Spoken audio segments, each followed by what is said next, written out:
बिस्मिल्लाहिर्रहमानिर्रहीम। अस्सलामुअलैकुम नाज़रीन कराम, नई वीडियो में आपको खुश आमदीद कहते हैं।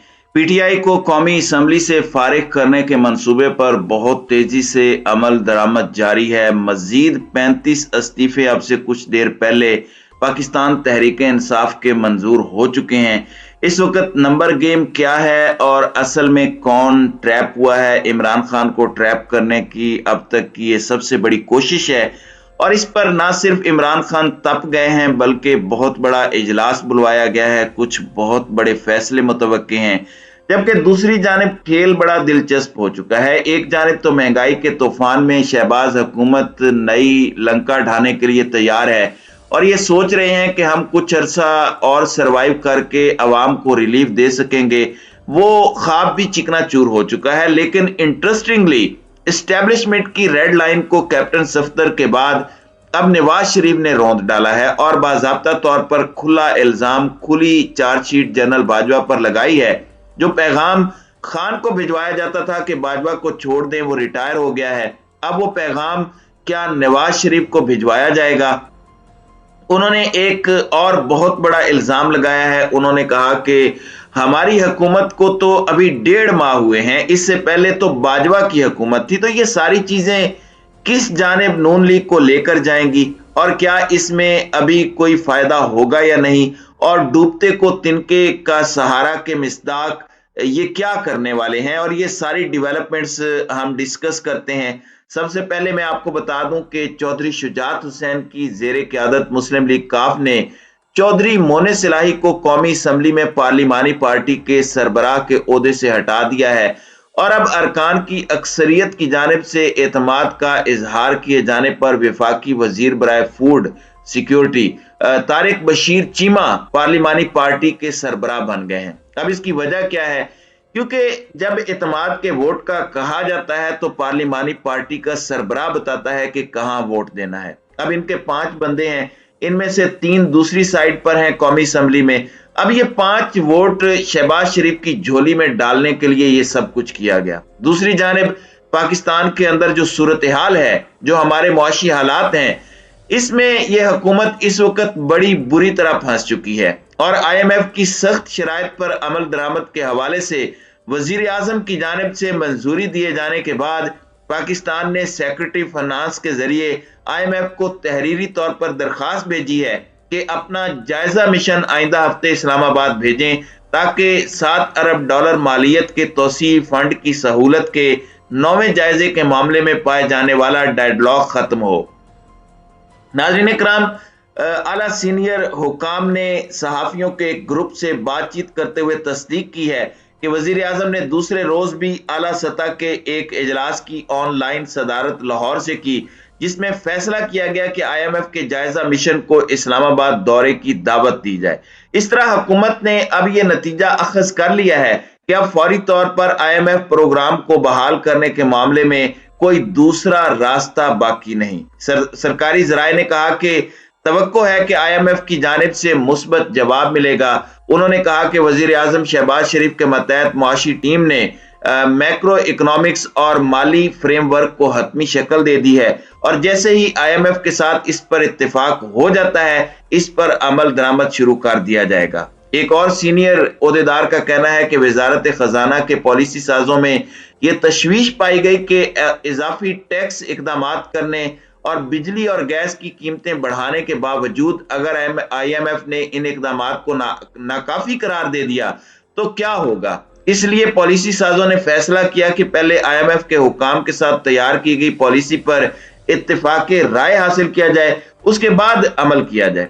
अब इन्हें लग रहा था कि 2-2.5 महीने शायद ये रिलीफ मिल जाए और ये IMF के बगैर सरवाइव कर लें, लेकिन अब ये नहीं हो पा रहा। सारी तवज्जो किस चीज पर है? सारी तवज्जो पाकिस्तान तहरीक इंसाफ को तंग करने पर है। अब इन्होंने 35 इस्तीफे मंजूर किए हैं और इसके अंदर मुआविन खसूसी अता तारड़ ने मजीद इस्तीफों की मंजूरी पर PTI पर तंज की है।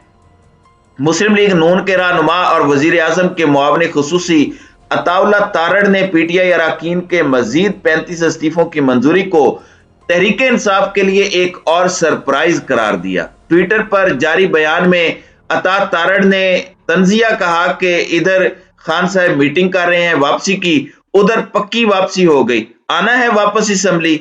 यानी इलेक्शन कमीशन की फुर्तियां भी आपके सामने हैं कि जब कुछ मंजूर करना होता है तो कितनी जल्दी ये करते हैं। अब दिलचस्प मामला यह है कि इस वक्त 80 के करीब इस्तीफे मंजूर हो चुके हैं। अब यहां पर राजा परवेज अशरफ का मौकफ तो यह है कि जिस रुकन ने इत्मीनान कराया मैंने उनके इस्तीफे मंजूर किए, जबकि वाइस चेयरमैन पाकिस्तान तहरीक इंसाफ शाह महमूद कुरैशी का कहना है कि जब तक हुकूमत में शामिल अफराद के केसेस मौजूद हैं ये असम्बली को तूल देंगे। असद उमर का कहना है कि स्पीकर कौमी असम्बली ने हमें असम्बली में बुलवाया था, स्पीकर ने कहा था कि मैं ऐसे इस्तीफे मंजूर नहीं कर सकता, क्या जिनके इस्तीफे मंजूर किए गए उन्हें स्पीकर ने बुलाया था? ये गैर कानूनी है, जमहूरियत के नाम पर मजाक है। उनका कहना था हम चाहते थे कि हमारे जो MNAs हैं वो असम्बली जाएं, हम अंदर गए, वहां ना स्पीकर है ना डिप्टी स्पीकर, सेक्रेटरी है ना डिप्टी सेक्रेटरी, पूरा अमला गायब है।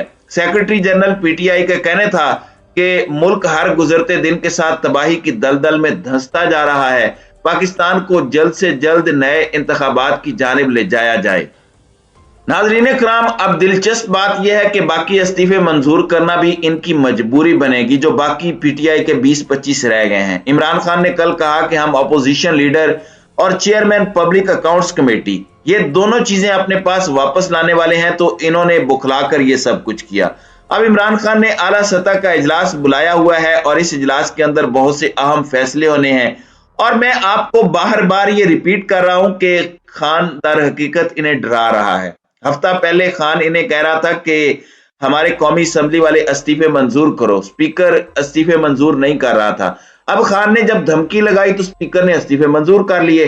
अब एंड पर यह ना हो कि 100 प्याज और 100 जूते हुकूमत के हिस्से में आए। अब यहां पर एक जानिब कैप्टन सफदर ने जिस तरह से जनरल बाजवा और जनरल फैज हमीद पर 2 दिन लगातार हमले किए, अब जावेद लतीफ ने कहा है कि हमारी हुकूमत को 8 महीने नहीं 1.5 माह हुआ है। जनरल बाजवा और जनरल फैज के जाने के बाद सहूलतकारी कम हुई है। अब ये एक बहुत बड़ा एलिगेशन है और एस्टेब्लिशमेंट पर भी सवालिया निशान है। वैसे जनरल बाजवा के लिए ये बड़ा अच्छा मैसेज है कि खुदा ही मिला ना विसाले सनम, इधर के रहे ना उधर के रहे। उन्होंने कोई घर छोड़ा नहीं है। इससे पहले जो डिक्टेटर्स आते थे उन्हें किसी ना किसी की सपोर्ट होती थी, मगर इस दफा सारे घर ही इनसे नाराज हैं।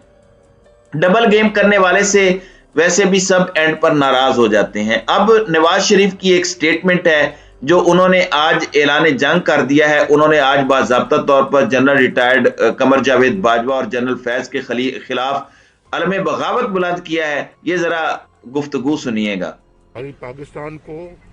पाकिस्तान को अपनी जात के गिर्द घुमाया है। इस कौम के साथ घिनौना मजाक किया गया। अपनी जात के गिर्द पाकिस्तान को घुमाया है। साकिब निसार ने जो किया, जो साकिब निसार ने किया आपके साथ, आप क्या कहते हो? गैर जमहूरी मियां साहब, मैडम जो साकिब निसार ने किया आप लोगों के साथ क्या कहना चाहिए? आपको मिली है मियां साहब, जो PTI को शिकस्त हुई कराची में, मैडम PTI को हर जगह से शिकस्त होगी। कराची में जो शिकस्त हुई है आप क्या समझते हैं? मियां साहब,